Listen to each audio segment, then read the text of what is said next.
옛날 옛적 산 깊은 골짜기 아래 작은 마을이 있었으니 그곳은 사람들 마음씨도 곱고 인심도 후하여 언제나 평화가 가득한 고요한 마을이었습니다. 그러던 어느 날 이 마을에 장난꾸러기로 이름난 도깨비가 슬그머니 모습을 드러내기 시작했으니 도깨비는 사람들을 해치진 않았지만 장난을 심하게 치기로 유명했습니다. 밤마다 마을 창고에 몰래 들어가 쌀자루의 위치를 바꿔놓는다던가 우물가에 두레박을 거꾸로 매달아 놓는다던가 심지어 어느 날은 마을 어른이 아끼던 가스름쳐 지붕 위에 걸어두기도 했습니다. 사람들은 깜짝깜짝 놀라며 한숨을 쉬었죠. 아이고, 또 도깨비 장난인가? 이러다 곡식이라도 잃게 생겼네. 장난은 계속되었고 결국 걱정이 커진 마을 사람들은 산 아래 절의 스님께 찾아갔습니다. 마을 사람들이 절을 찾아가 사정을 말하자 스님은 미소를 띠며 고개를 끄덕였습니다. 도깨비가 장난을 친다 했느냐? 예, 스님. 부적이나 주문이라도 써서 쫓아내야 하지 않겠습니까? 그러자 스님은 조용히 말했습니다. 도깨비는 귀신이 아니라 그저 장난을 좋아하는 존재일 뿐이지요. 부적이나 주문보다 지혜가 더 좋을 때도 있답니다.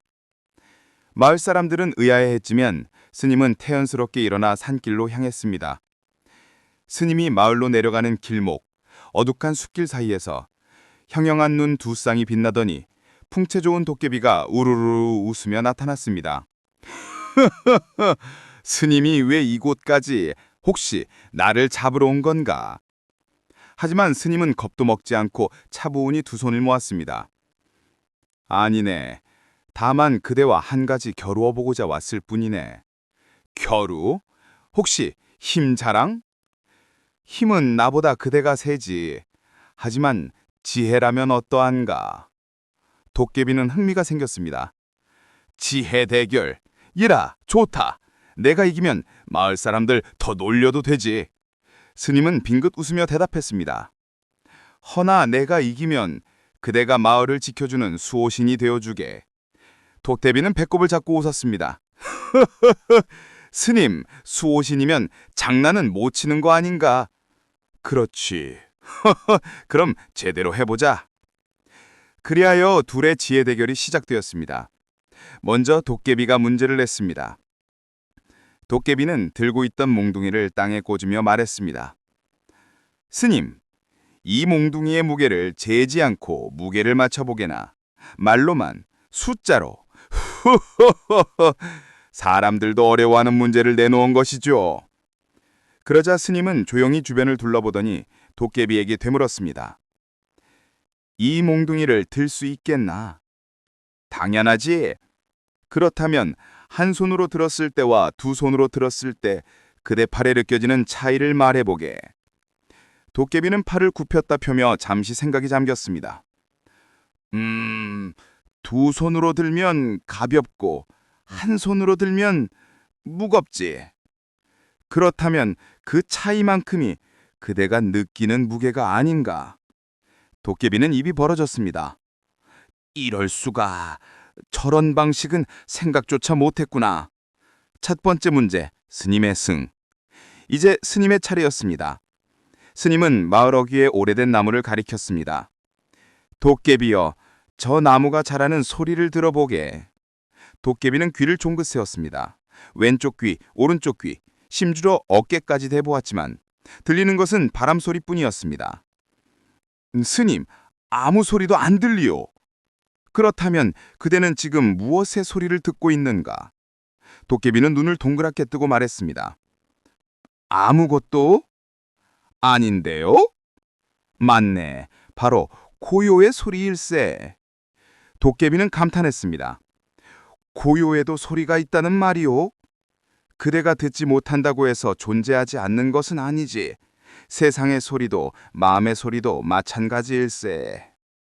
두 번째 문제도 스님의 승. 도깨비는 머리를 긁적이며 말했습니다.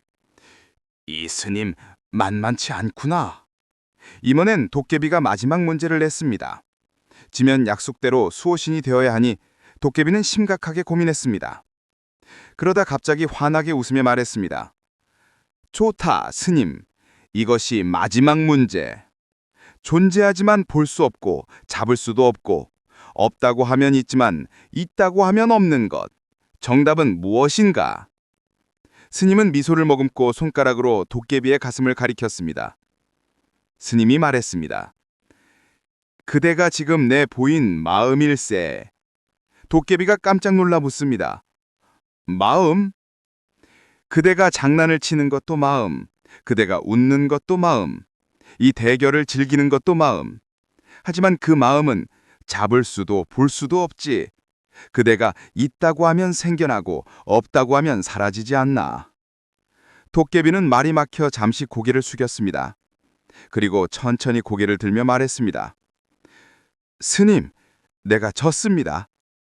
그날 이후 도깨비는 장난을 멈추고 마을에 곡식 찬고, 우물가, 들판을 지키며 사람들이 다치지 않도록 도와주었습니다.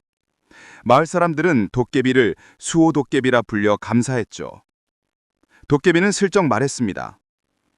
장난도 재미있지만 어쩐지 마음이 더 편하구나. 스님은 그 모습을 보며 평온하게 합장했습니다. 지혜는 상대를 이기기 위한 것이 아니라 함께 살아가기 위한 것이지. 그리하여 작은 마을에는 다시 평화가 깃들었고 도깨비는 오해 뜬한 마을을 지켜주는 든든한 벗이 되었다고 합니다.